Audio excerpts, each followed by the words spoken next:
So about 7 years now, and we're dear friends. We're brother and sister. We're husband and wife. We have spent so much time together and been through such tremendous transitions in our lives together. I have such respect for him, such love for him, and I truly can't say enough good things. And in all honesty, the hardest part about leaving Loser, although I have loved the contestants, I know I'll be able to find that connection with other people in other areas of my work. It's Bob, I think, he was the only thing that made it hard, truly hard, to walk away from Loser. He's a wonderful person, wonderful person. So we have time for about 2 more questions. Hi, Jillian. I'm a fitness instructor as well. You're a massive inspiration. Oh, thank you. And they give me the biggest compliment at my gym when they call me the other Jillian. I love that. I want to know, what's the scariest or most challenging physical accomplishment you've ever completed yourself? Wow. The scariest physical accomplishment would have been my black belt. When I was 20, I think when I ended up, literally, I quit for a while when I was 17, and then I went back at 20 to finish it, and I talk a little bit about that in Unlimited. And you know, my martial arts instructor was a little off. I loved him to death, but he was a little intense, a little bit wild, and it was a 48-hour test, which I will not get into in the details of, but it was something that I trained for months to accomplish. It was something that I was afraid to accomplish. And when I ended up coming through that process and actually finishing it and having my black belt, I had that moment of thinking, if I can complete this, if I can finish this, I can achieve anything. It might not be easy, it might not be fun, but I'll be able to survive and get through anything. And that was a really big deal, very pivotal point in my life, in my evolution as a person. One over here. Hi, Jillian. My name's Gary, and my daughter worships you. Oh, thank you. But my mom and sister both died when I was young, in my 20s. And up to that point, I had no interest in food whatsoever. And then I started eating, and food only seemed the only thing in the world that made me feel good. And I gained a lot of weight, and I went from like 170 to 250 now. But just recently, last couple of weeks, I decided to boot it all and go on a diet and start going to the gym every day. And I'm getting a lot of help from my friends from my high school on Facebook and stuff are encouraging me. But what is a safe amount of weight per week to lose? Because I don't want to go back and gain it back again. That happened to me in the past. You're okay. Gaining it back has nothing to do with how fast you're losing the weight. I mean, that's sort of irrelevant. You could go on some crazy, crappy fad diet and damage your metabolism, but at the end of the day, I've taken 20 pounds a week off of people, and not that I'm suggesting you do that. My point is, what's going to help you keep the weight off is having a shift with coping. You're using food, obviously, as a coping mechanism. It's become an emotional crutch for you. It's always there for you. It's consistent. You can control it. It's love. It's comfort. It's there when you're lonely. It's there when you're angry. It's there when you're celebrating. Of course, you know, we all have coping mechanisms.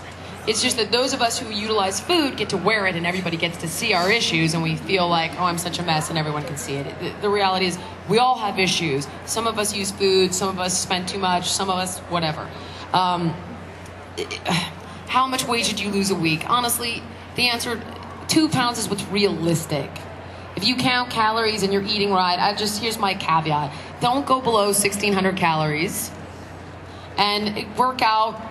If you can get up to an hour a day, 5 times a week, great. There you go, done. Now, the real conversation is, how are you going to get support so that when you're feeling like devastated or lonely or empty inside, or what is that deeper hunger? How are you going to feed that deeper need? What's going to be your recovery plan when you fall off the wagon? What's going to be your game plan when you're feeling triggered and you want to go to the fridge? What's going to be the support system that's going to help you go through the deeper work of grieving whatever it is that's driving you to food? That's what you need to be thinking about. You're thinking like, wait, and I don't want to put it back on. You're up here on the surface. You need to be looking much deeper and building a support system and a game plan. And part of it is behavioral. So the surface stuff is, okay, when I feel this way, I'll remove the food from the house so that I can't do more damage when I'm triggered. I have a game plan to call this is why alcoholics have sponsors. They've got a game plan. They call their sponsor. Could be your workout buddy, could be your Facebook friends, could be your online community, could be you go for a walk with a dog. Then how are you going to nurture yourself and affirm yourself and feed yourself spiritually and emotionally in ways that are life-affirming versus destructive? Is it a hobby? Do you like to work on cars? Is it a back massage? Is it, for women, manicure, pedicure? What is it that's going to allow you to feel nurtured and loved, that's positive? This is all surface stuff. And then simultaneously, you need a support system to really dig into those issues. Think about all that. That's what you need to be focused on right now. Sounds like we have time for one more question before we get to the signing. Hi, Jillian. Hi. I wanted to know what advice you have for someone who's been successful in their life in every area. At 302 pounds, I completed the Los Angeles Marathon. I've gotten my bachelor's, my master's, everything. But this is the one thing where I am my worst enemy. What advice do you have for me? Dr. Phil said something once. I know, just hear me out. I know there's always a reaction to that, but he said something once and he was dead on, and it's really insensitive, but just give me a minute to explain. He basically said, you're fat because you want to be fat. And here's what he meant, in a more sensitive way, is that it's affording you something, honey. So I'll give you an example.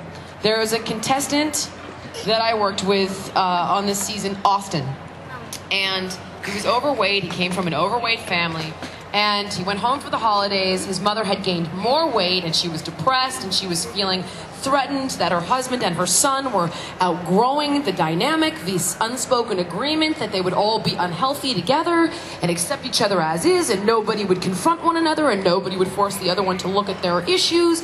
And, so he had lost weight, and his mother was devastated and terrified and withdrew from him and triggered all his abandonment stuff, and he went into this massive depression.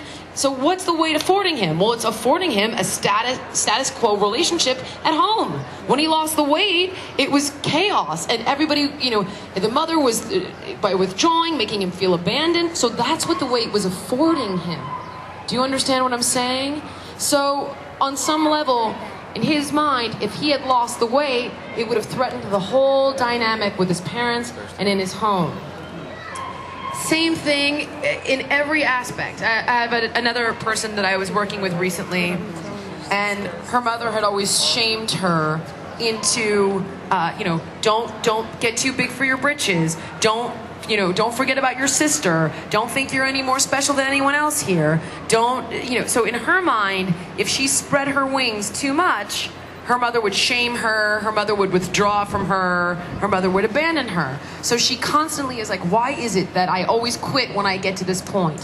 Why is it that I distract myself with all the minutia and all this crap that doesn't matter, like construction that takes 7 months, or, it never frees me up to pursue my goals? Well, because in her mind, it always brought on the shame of being, selfish, and it meant that her mother would be upset with her. It means people would leave her. You have to ask yourself, what is it affording you? And that's not going to be easy to do on your own. I'm going to be honest. Do you have the book? The book is, I think of the book, here's how I... It's like it gets to a lot of that. The book will help you think about these things, but I kind of think of the book like this. You remember The Karate Kid? So Ralph Macchio is trying to learn martial arts, and he's got this video at home, and he's like trying to figure out how to fight off the bad guy, and he's got this karate video, and Mr. Miyagi is like, oh boy, that's going to take a while. And he ends up working with Mr. Miyagi and becoming, a martial artist. I think of the book as like, look, you're going to take it home. It's going to get you thinking. It's going to open up your heart and your head. It's going to change your approach to these different things. But what I'm really hoping is that people will read the book and go, wow, okay, I need to take this to the next level. I need to continue this journey of exploration. I need a coach to help me with this, and possibly get into therapy, whatever it might be. Having a mother as an analyst, obviously, I've been in therapy my whole life, and 5 years old and on. But I will say that there's such a stigma and it's such a shame, because what therapy does is it helps you understand that. It would help you understand what it's affording you and why you're sabotaging yourself, and how to ultimately move through those issues and get out of your own way. So read the book, but truly consider exploring this with someone, because there are deep reasons for this, that we go into denial about, and it's always like, oh, I don't know, I can't think of anything. Well, of course, because it could represent you being pissed at your parents, being hurt by things that happened in your childhood. It's painful, and it's keeping you from dealing with these painful things. So a lot of times we shut down, we become numb, we put one foot in front of the other, we go into I don't know, which is the first stage of grief, denial. So I highly recommend that you think about why, what it's keeping you from, what would truly happen if you were healthy and fit and free to do whatever you wanted. Who would that affect in your life? How would it break the status quo? What would change in the relationships that you have now? What would have changed when you were a child? How would it have affected your dynamic as a kid? Ask those questions. And when you're strong enough, and as you build up enough self-esteem, you'll be able to move through those painful emotions to the truth and kind of set yourself free from the 301 pounds.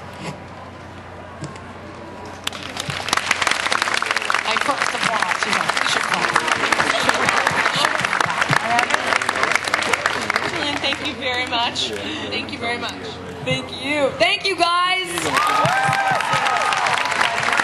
Ladies and gentlemen, Renee Lynch and Jillian.